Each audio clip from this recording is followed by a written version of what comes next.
जिस तरह से सारे एयरपोर्ट एक दोस्त के लिए नाम चल रहे हैं, क्या ये पोर्ट भी किसी एक दोस्त के नाम पे करने के लिए हम ये मेहनत करके ये तो लेके नहीं आए हैं कि पहले एयरपोर्ट्स हो गए दोस्त के नाम, अब सारे बंदरगाह 12 बंदरगाह है वो भी दोस्त के नाम करने के लिए तो ये लेके नहीं आए हैं। 13 में से 7 आप प्राइवेट मेंबर्स रखते हो और फिर कहते हो कि हम निजीकरण नहीं कर रहे हैं।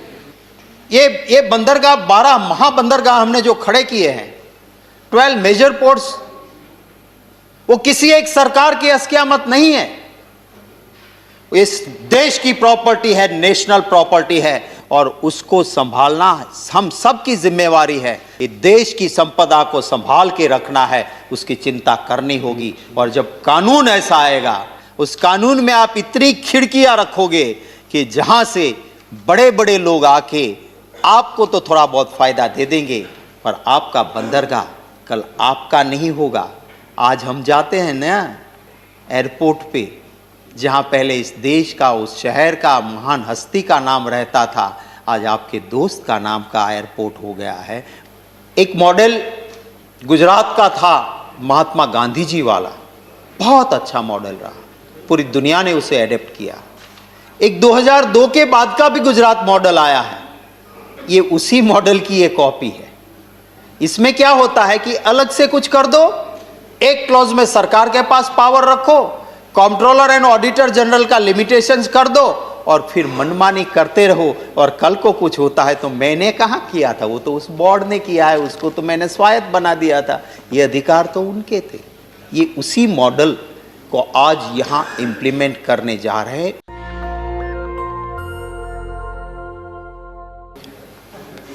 कोई भी कानून बनता है उसका इफेक्ट फार फेचिंग होता है।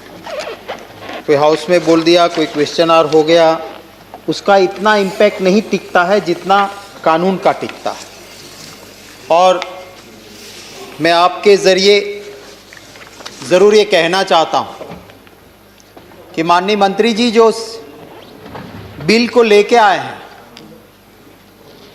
उसके ड्राफ्टिंग में, बिल को तैयार करने में जो कमज़ोरियाँ रखी गई है, वो मैं आपके ज़रिए माननीय मंत्री जी और इस गृह के सामने रखना चाहता हूँ।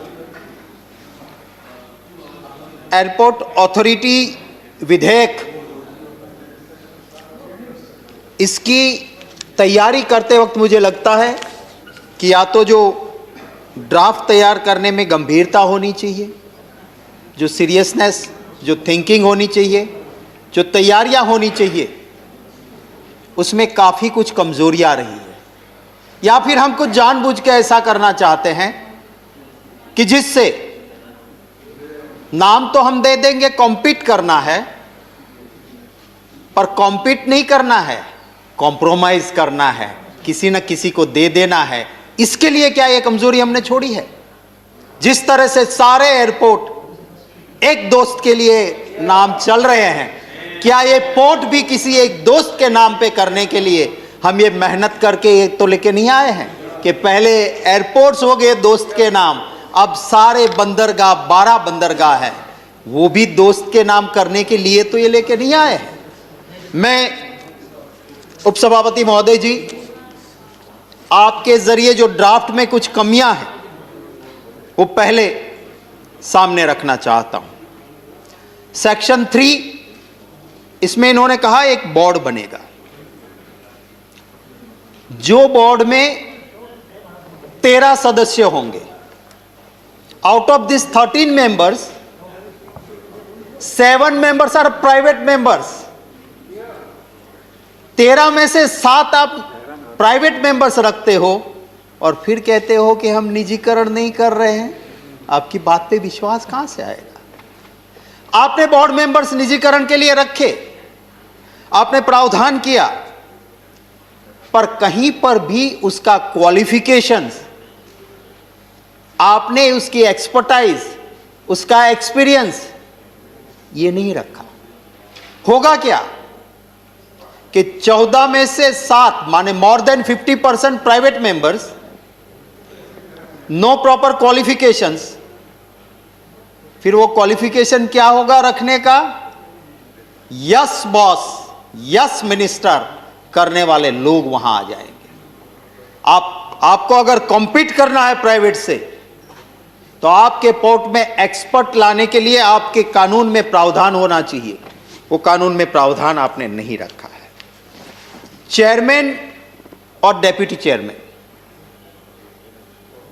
माननीय उपसभापति महोदय जी,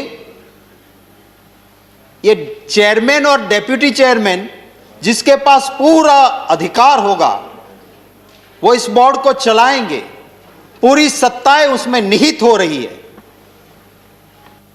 उसको कौन चयन करेगा? उसको चयन करने के लिए आपने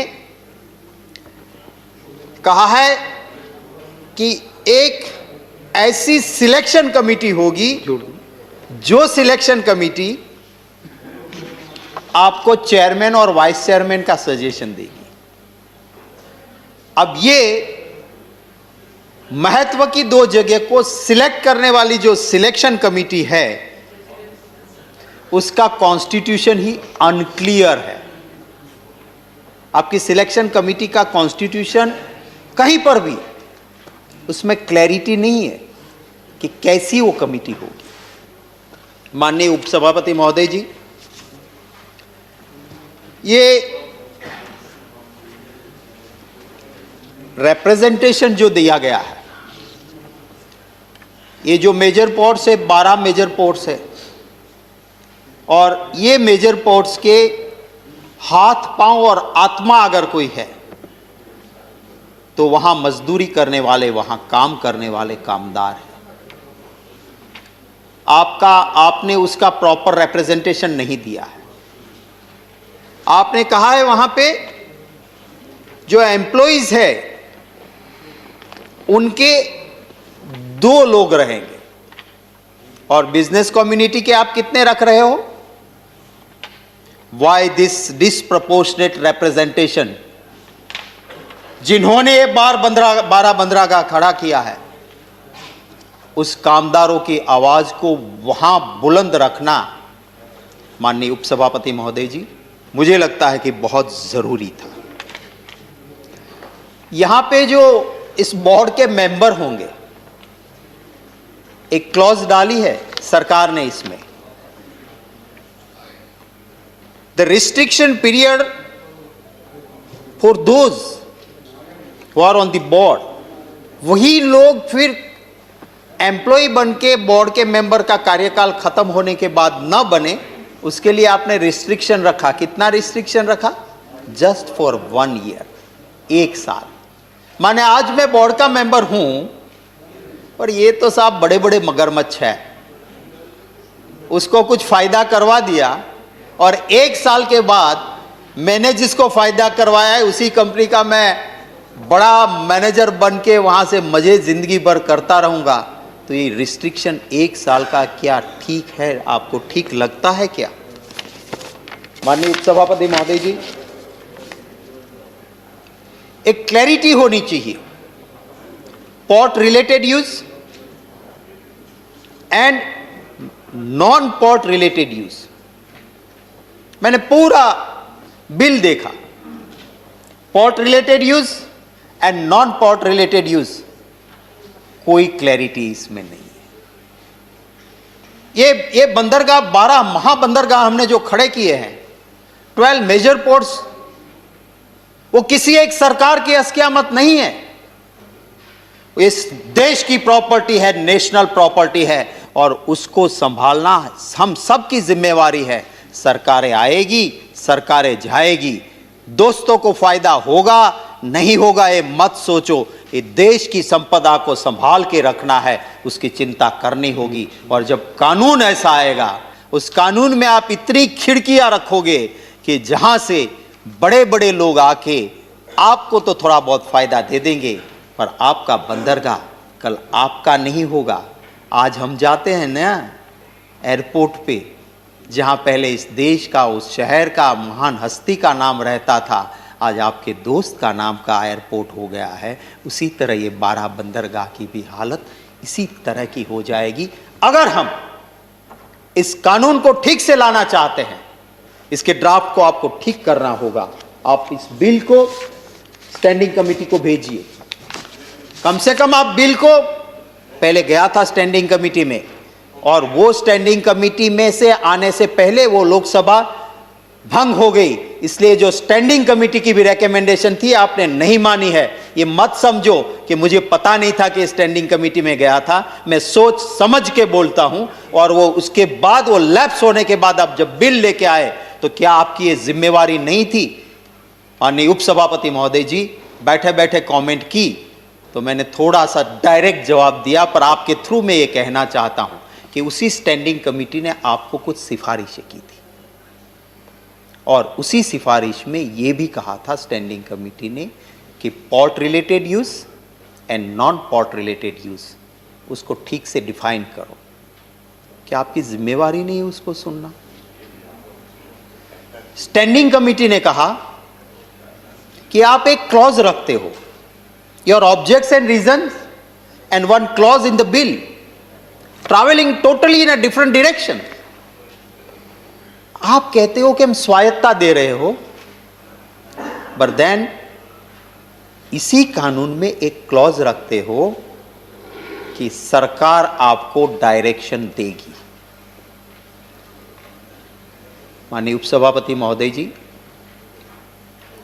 एक मॉडल गुजरात का था महात्मा गांधी जी वाला, बहुत अच्छा मॉडल रहा, पूरी दुनिया ने उसे एडेप्ट किया। एक 2002 के बाद का भी गुजरात मॉडल आया है, ये उसी मॉडल की एक कॉपी है। इसमें क्या होता है कि अलग से कुछ कर दो, एक क्लॉज में सरकार के पास पावर रखो, कंट्रोलर एंड ऑडिटर जनरल का लिमिटेशंस कर दो, और फिर मनमानी करते रहो। और कल को कुछ होता है तो मैंने कहाँ किया था, वो तो उस बोर्ड ने किया है, उसको तो मैंने स्वायत्त बना दिया था, ये अधिकार तो उनके थे। ये उसी मॉडल को आज यहां इंप्लीमेंट करने जा रहे हैं, उसी बात का मेरा विरोध है। मैं ये आपके जरिए माननीय मंत्री जी को कहना चाहता हूं कि आप अगर विकास की बात करते, आप अगर डेवलपमेंट की बात करते, तो एशिया का सबसे बड़ा शिप ब्रेकिंग यार्ड गुजरात के भावनगर डिस्ट्रिक्ट में अलंग में आया हुआ। आप वहां पे थोड़ा, माननीय मंत्री जी दे रहे ध्यान, मैं कहता हूं आप और थोड़ा अपना पावर, अपना गुजरात कनेक्शन जो यूज करना है करके ये कहिए कि अलंग शिप ब्रेकिंग यार्ड को अगर आपको डेवलप करना है, तो आप जो कानून 2019 में लेके आए हैं, आज तक उसका इंप्लीमेंटेशन नहीं हुआ है, इसको कर दीजिए। आप बाहर से री रोलिंग के लिए जो स्क्रैप आता है, उसके ऊपर ड्यूटी माननीय उपसभापति महोदय जी 0 कर दी, और दूसरी ओर अलंग में जो जहां जाता है, जिसको तोड़ने में मजदूर को मजदूरी मिलती है, जहां से ट्रांसपोर्टर को काम मिलता है, छोटे मोटे बहुत लोग वहां पे जुड़े हुए हैं, सिर्फ शिप ब्रेकर का सवाल नहीं, बहुत को रोजी मिलती है, उसके ऊपर आपने 2.5% कस्टम ड्यूटी रखी है। तो 0 एंड 2.5, वो दोनों के बीच में कंपटीशन कैसे रहेगी?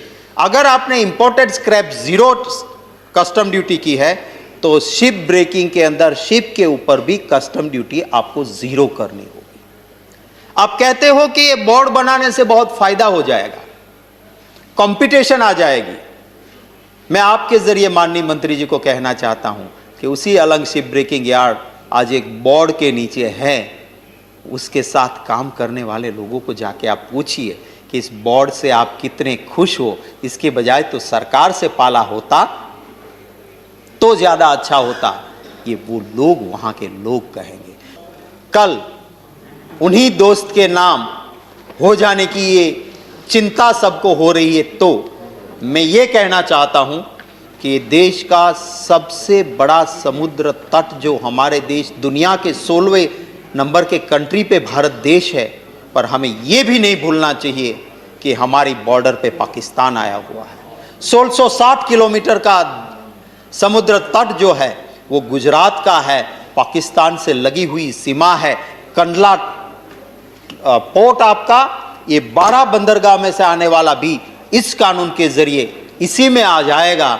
और वहां पे अगर आप ऐसा बोर्ड बना रहे हो जहां 14 में से 7 मेंबर प्राइवेट मेंबर है, जहां पे बहुत सारी कानून में ही क्षतियां रही हुई है, जहां पे बहुत सीधे तरीके से दिखता है कि ये कल बैकडोर एंट्री करके प्राइवेटाइजेशन की ओर जाएगा, तो दिक्कत क्या होगी साहब?